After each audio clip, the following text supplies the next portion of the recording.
तदनंतर आमच्या अनिलभाईंचे दुसरे वेळी आमच्या प्रिया ताईचे वडील संजयजी भद्रराव साहेब हे आईंना शुभेच्छा या श्रद्धांजलीवर.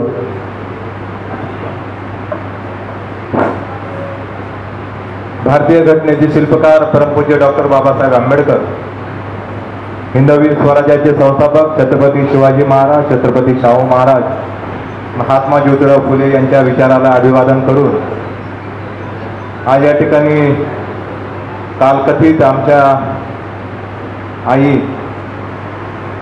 यांचं पुण्यस्मरण करून आजच्या या कार्यक्रमाचे अध्यक्ष शिलवंत साहेब,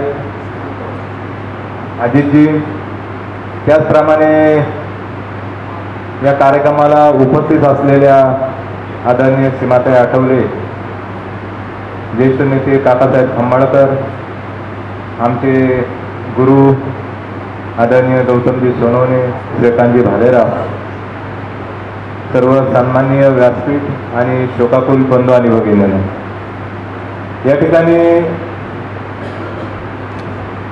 आईंच्या बाबतीमध्ये खूप अशा आठवणी आहेत की मी सांगेल की या गांगुडे परिवाराचा हा एक बॅकबोन होता, एक मजबूत असा हा एक खांब होता.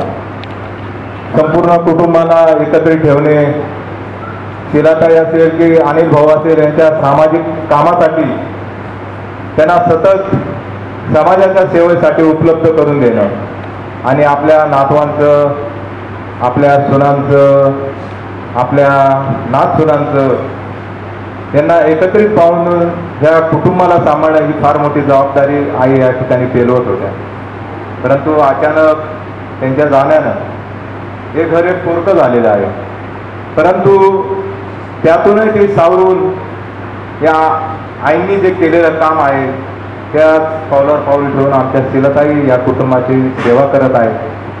मी निश्चितपणाने या ठिकाणी सांगेल की शिलाताई असेल, अनिल भाऊ असेल, काकासाहेब, की मी माझे आई म्हणून त्यांची स्तुती करणार नाही, परंतु की आपण अनेक कार्यकर्ते बघतो की पक्षामध्ये काम करताना मला काहीतरी एखादी लाल दिव्याची गाडी भेटेल, एखादं महामंडळ भेटेल किंवा एखादी कमिटी भेटेल या उद्देशाने सातत्यानं काम करत असतात. परंतु ही दोन्ही परिवार आमच्या शिलाताई असतील की अनिल भाऊ असेल की त्यांचं एक म्हणणं आहे की आंबेडकरी चळवळीमध्ये आम्हाला काहीतरी देणं आहे, की जे आठवले साहेब या चळवळीसाठी आपल्या स्वतःच्या परिवाराची देखील पर्वा करत नाही, सातत्यानं फिरत असतात आणि त्या साहेबांच्या खांद्याला खांद्या लावून आपलंही काही देणं आहे म्हणून ते सातत्याने या समाजापरी फिरत असतात. आणि म्हणून ही सगळी जर देण असेल, त्यांना एवढं जर जे फ्रीडम असेल, जे स्वातंत्र्य भेटत होतं पूर्वी, पण ते खरं आईमुळं होतं. आणि आई आपल्या नातवांना, आपल्या पूर्ण परिवाराला या ठिकाणी खूप चांगल्या पद्धतीने सांभाळून घेत होत्या. आणि मला तरी आपला काही पुनर्जन्मावर येतात त्याच्यावर विश्वास नाही, परंतु या ठिकाणी निश्चितपणाने आम्हाला वाटतं की आई गेल्यानंतर काही थोड्याच्याच कालावधीमध्ये या ठिकाणी त्यांची म्हणजे शिलाताईंची नात या ठिकाणी जन्माला आली आणि तिच्या रूपामध्ये आम्हाला तर असं वाटतं की आजीचंच एक तो चेहरा आहे.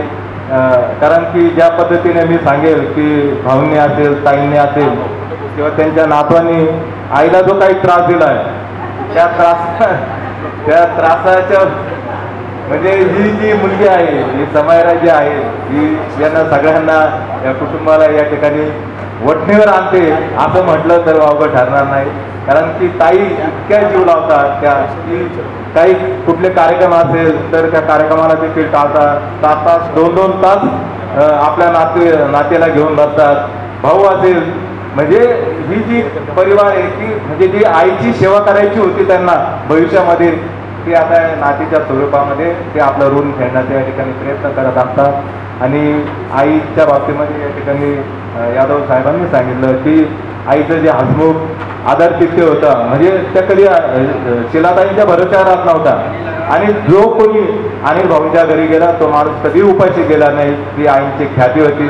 अत्यंत सुगरण असं हाताला चव, म्हणजे साधी आमटी जरी बनवलेली त्यामध्ये प्रेम असत, अशा त्या आई आपल्यातनं गेल्या. त्यांना वर्ष झाले. मी माझ्या भालेराव परिवाराच्या वतीने रिपब्लिकन पक्षाच्या वतीने, आठवले साहेबांच्या वतीने या आईंना या ठिकाणी भावपूर्ण आदरांजली वाहतो व माझ्या शब्दांना विराम देतो. जय भीम, नमो बुद्ध, जय साई.